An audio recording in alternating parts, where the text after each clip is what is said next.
Hello guys, welcome to my channel Monika Dutta channel তোমাদের স্বাগত জানাই। আজকে হলো রাধা অষ্টমী। সবাইকে জানাই রাধা অষ্টমীর শুভেচ্ছা ও প্রীতি ভালোবাসা। বড়োদেরকে জানাই প্রণাম আর ছোটোদেরকে ভালোবাসা। তাই আমাদের বাড়িতে রাধা গোবিন্দর আছে, মূর্তি আছে, তাই মা একটু ভোগ নিবেদন করে। এখানে রান্না করছে সুজি, রান্না হচ্ছে সুজির পায়েস রান্না হচ্ছে। এখন সুজিটাকে ঢেলে দিলাম।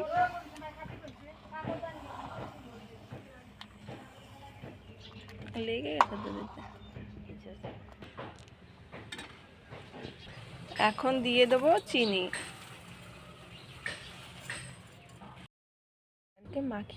ময়দাটাকে মাখিয়ে নিয়েছি আমি। এখন আমি ময়দার ডোটাকে বানিয়ে নিয়েছি। এখন বেলা শুরু করব। আমার পুরিগুলো সব বেলা হয়ে গিয়েছে, এখন ভাজা শুরু করব। কড়াই গরম হয়ে গিয়েছে, তেলও দিয়ে দিয়েছি। এখন গরম হলে ভাজা শুরু করব। তেল গরম হয়ে গেছে, এক এক করে পুরিগুলো ছেড়ে দেবো। দিতে পারতাম।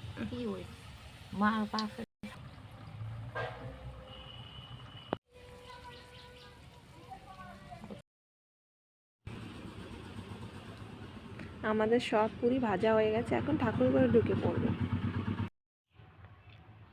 আমি ঠাকুর ঘরে ঢুকে পড়েছি। এখন ঠাকুরকে স্নান করানো হবে, সাজানো হবে, প্রসাদ দেওয়া হবে, আর অনেক কিছু বাকি রয়েছে। চলো তোমাদেরকে দেখাবো।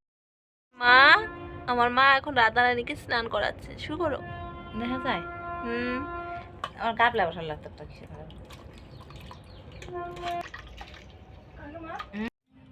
আমার ঠাকুর ঘরে ঢুকে ঠাকুরকে মোছানো হয়ে গেছে, চন্দনে ফোঁটা দিয়ে গেছে হয়ে গেছে। এখন লক্ষ্মীকে সিঁদুরে ফোঁটা দিব।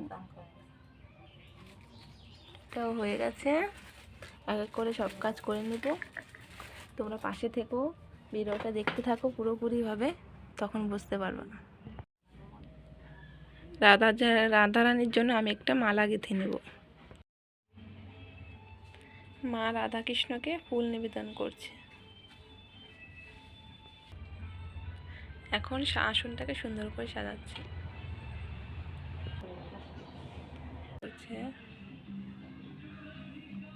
চরণে ফুল নিবেদন করছে মা।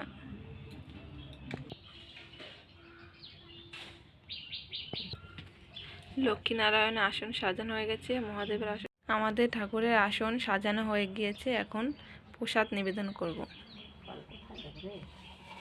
এক এক করে দিয়ে দিচ্ছি। এখানে পঞ্চমিষ্টি, পুরি, পায়েস আর হলো বড়া পিঠা। এখানে পঞ্চফল, পঞ্চ তো না, 8 রকমের ফল, অষ্টফল।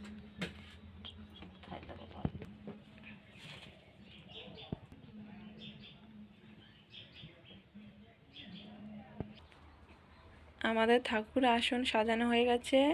ভোগ, আমাদের সব কিছু হয়ে গিয়েছে, সাজানো এবং ভোগ নিবেদন করা হয়ে গেছে। এখন জোগাড় দিলে হয়ে যাবে।